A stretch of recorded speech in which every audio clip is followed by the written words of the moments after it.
मैं जसबीर रूबी आप सभी का अपने इस हिंदी चैनल पर स्वागत करती हूँ। मुझे आशा है कि आप सभी सुरक्षित और स्वस्थ होंगे। बच्चों, कल हमने 9वीं कक्षा में रहीम जी के दोहे लिए थे, जिसमें से हमने पहले 5 दोहे कल के वीडियो में आपको समझाए। आज हम आगे के दोहे ले रहे हैं, तो चलिए शुरू करते हैं। रहीम जी का छठा दोहा। धन रहीम जल पंक को लघु जिए पियत अघाय, उदधि बड़ाई कौन है जगत प्यासो जाए। इस दोहे में रहीम जी कहते हैं कि सरोवर या कीचड़ वाला वह जल धन्य है, जिसको पीकर लघु जीव यानी छोटे छोटे जीव भी अपनी प्यास को बुझाते हैं। जल पंख यानी पंख का अर्थ है कीचड़, कीचड़ वाला जल। लघु जीव यानी छोटे जीव, और अघाय मतलब अपनी प्यास को शांत करना, तृप्त करना। अब अगली पंक्ति में वे कहते हैं, उदधि बड़ाई कौन है जगत प्यासो जाए। उदधि यानी सागर, समुद्र, और जगत यानी संसार। अब वे कहते हैं कि सागर की कोई भी प्रशंसा नहीं करता है, क्योंकि सागर के पास जाकर हर व्यक्ति प्यासा लौट आता है। सागर के पास अथाह जल है, उसका भरपूर जल जो है वो किसी के काम नहीं आता, क्योंकि उसका जल खारा होता है। कोई व्यक्ति उससे अपनी प्यास नहीं बुझा सकता। तो इस प्रकार वे कहते हैं कि बड़प्पन तो उसी का माना जाता है जिससे दूसरों को लाभ मिलता है। मनुष्य के जीवन की सार्थकता सदैव दूसरों की भलाई के कारण ही है। यदि आप अधिक धनवान हैं और फिर भी आप किसी का भला नहीं कर सकते, तो फिर आपका धनवान होना व्यर्थ है। उसी प्रकार सागर का अथाह जल राशि होना जो है सब व्यर्थ है, क्योंकि वह किसी की मदद नहीं कर सकता, वह समाज के काम नहीं आ सकता। अब इस दोहे में भी उन्होंने उदाहरण अलंकार का प्रयोग किया है और ब्रज भाषा का प्रयोग है। तो चलिए अगला दोहा देखते हैं। रहीम जी का अगला दोहा है, नाद रीझ तन देत मृग, नर धन हेत समेत, ते रहीम पशु से अधिक, रीझहु कछु न देत। इस दोहे के माध्यम से रहीम जी हमें ये समझा रहे हैं कि संगीत की मधुर ध्वनि से प्रभावित होकर हिरन अपने प्राण तक न्योछावर कर देता है। नाद रीझ, नाद यानी संगीत, और रीझ यानी मोहित होना। तन देत मृग, तन यानी शरीर, नर धन हेत समेत। इसी प्रकार वे कहते हैं किसी की कला पर मोहित होकर मनुष्य भी उस पर प्रेम सहित धन अर्पित कर देता है, लेकिन वे मनुष्य तो पशु से भी अधिक जड़ हैं, जो किसी पर रीझ कर भी उसे कुछ नहीं देते। ते रहीम पशु से अधिक, रीझहु, रीझहु यानी मोहित तो होते हैं, कछु न देत। अब यहाँ पर साहित्य में एक काव्य रूढ़ि प्रचलित है कि हिरण संगीत की मधुर ध्वनि पर रीझ जाते हैं और उसे सुनने में इतने तल्लीन हो जाते हैं, इतने मस्त हो जाते हैं कि शिकारी के सामने होने पर भी वो नहीं भागते हैं। और शिकारी उनकी इस कमज़ोरी को जानते हैं और उनकी शिकार के लिए वो इस विधि को, इस तरीके को अपनाते हैं। तो हिरण को संगीत प्रेम के बदले में अपना जीवन खोना पड़ता है। तो यहाँ पर वो इस बात को स्पष्ट कर रहे हैं, मानव को प्रेरणा दे रहे हैं इस दोहे के माध्यम से कि दूसरों के गुणों की तो हमें प्रशंसा करनी चाहिए, जहाँ तक संभव हो सके उन्हें प्रोत्साहन देकर प्रोत्साहन हेतु पुरस्कार देना चाहिए।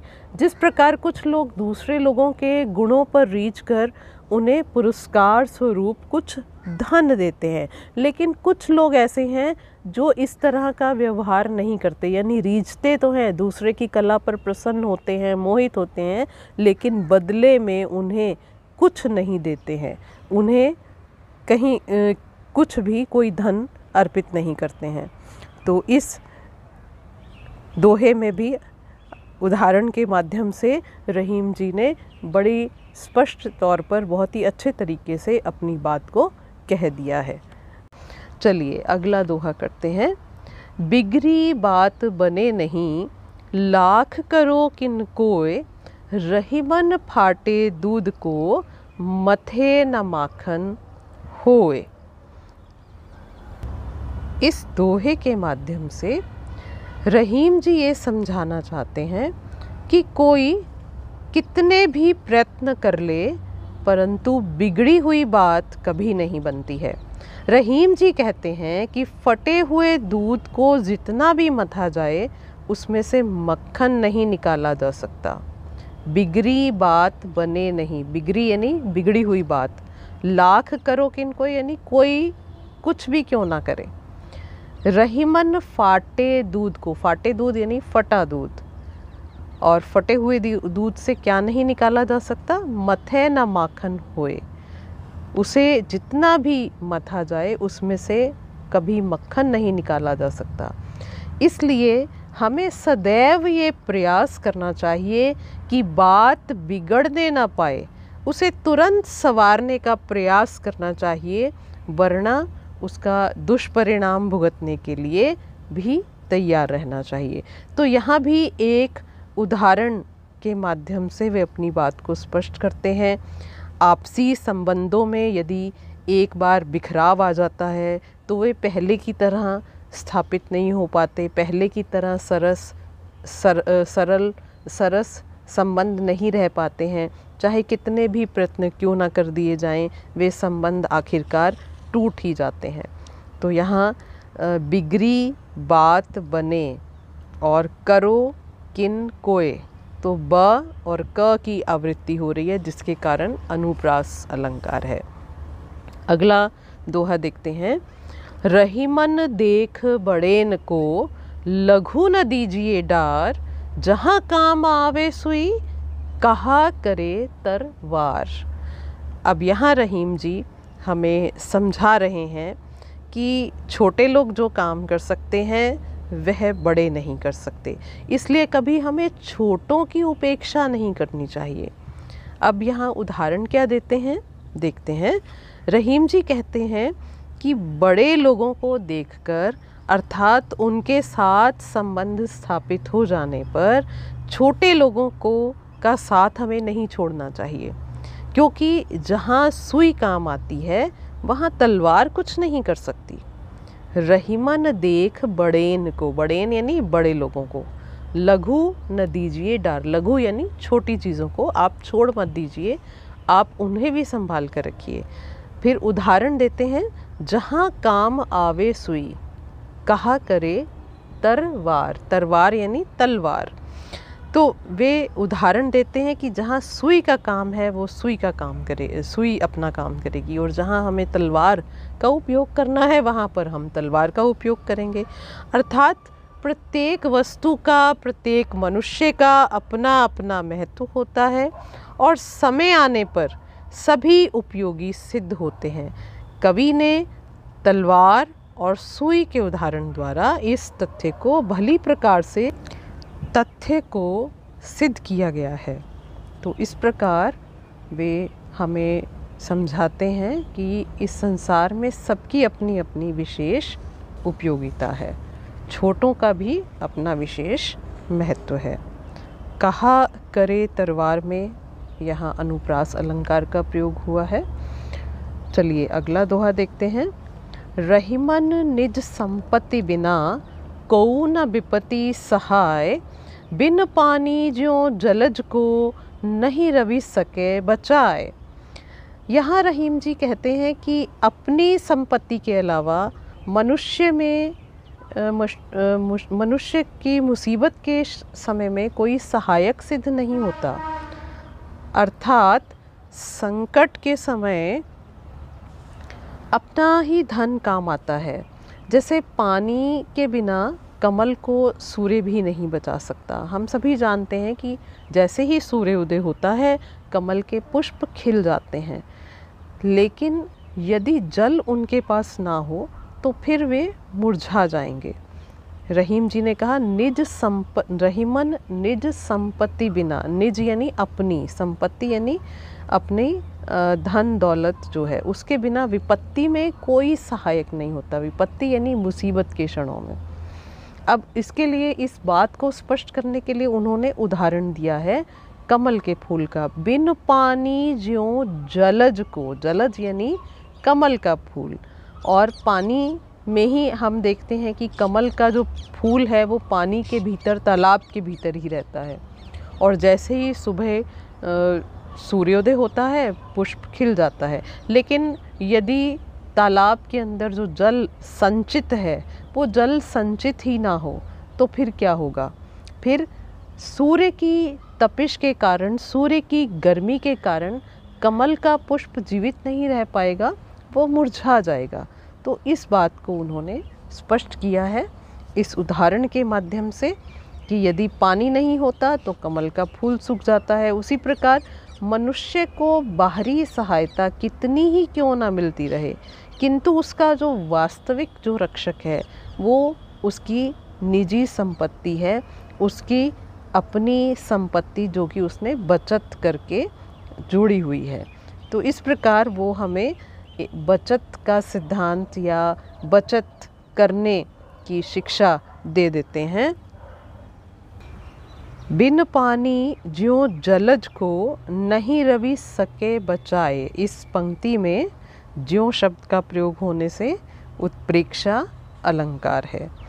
तो चलिए अगला दोहा हम करते हैं।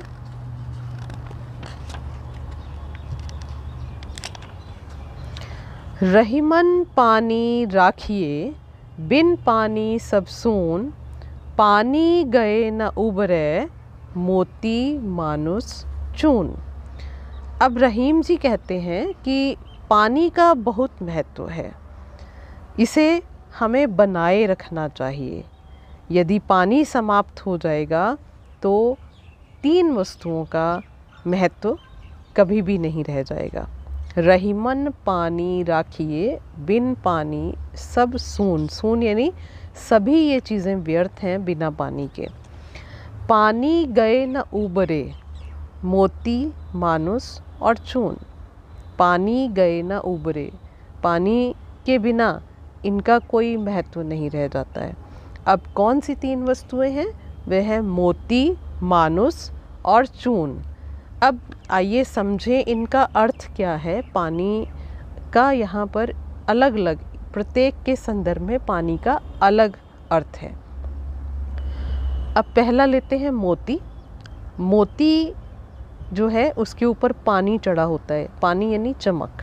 चमक के बिना मोती बेकार है, वो एक साधारण पत्थर के समान है, उसका कोई मूल्य नहीं। लेकिन जब तक उसके ऊपर चमक बरकरार है तो वह उसकी कीमत लाखों में होती है। दूसरा शब्द है मानुष। मानुष यानी मनुष्य। अब यहाँ मनुष्य के संदर्भ में पानी का अर्थ है मान सम्मान। और आप देखिए समाज में जिस व्यक्ति का मान सम्मान नहीं होता उसका कितना उसका जीवन कितना व्यर्थ है। तो इसलिए मान सम्मान जो है बने ही रहना चाहिए मनुष्य का। फिर अगला जो उन्होंने शब्द लिया वो है चून। चून यानी कि आटा। अब जल जो है यानी पानी, जल और आटे को मिलाकर आप तभी उसे गूंदते हैं और रोटी बना सकते हैं। तो यहाँ पर जल के बिना रोटी नहीं बन सकती, आटा बेकार हो जाता है। इसलिए इन पानी का जो अर्थ है, पानी के यहाँ 3 अर्थ हुए, जल, चमक और इज्जत। पानी गए न उबरे, मोती मानुस चून। और इस आधार पर, क्योंकि एक ही शब्द के 3 अलग अलग अर्थ हैं, तो यहाँ पर श्लेष अलंकार है। उदाहरण अलंकार तो है ही, क्योंकि उन्होंने प्रत्येक दोहे के अंत में एक उदाहरण जो है वो जोड़ दिया है, जिससे वो अपनी बात को, जो शिक्षा मनुष्य को वो देना चाहते हैं, वो उदाहरण के माध्यम से बहुत अच्छे प्रकार से वो समझा सकें। तो इस दोहे में भी उन्होंने मनुष्य को ये शिक्षा दी है कि सदा अपने सम्मान की रक्षा करने का प्रयत्न करना चाहिए। इसके बिना मानव जीवन का महत्व कम हो जाता है। अतः सदा अपने स्वाभिमान और आत्मसम्मान की रक्षा हेतु तत्पर रहना चाहिए, तैयार रहना चाहिए। मुझे आशा है कि आप सभी बच्चों को ये दोहे भली भांति से समझ आए होंगे। आप मेरे इस चैनल के साथ जुड़े रहिए अन्य लेसन्स के लिए, अन्य पाठों के लिए। इस चैनल को सब्सक्राइब कीजिए, शेयर कीजिए, लाइक कीजिए और कमेंट करके बताएं कि आप कौन सा वीडियो किस विषय पर चाहते हैं। धन्यवाद।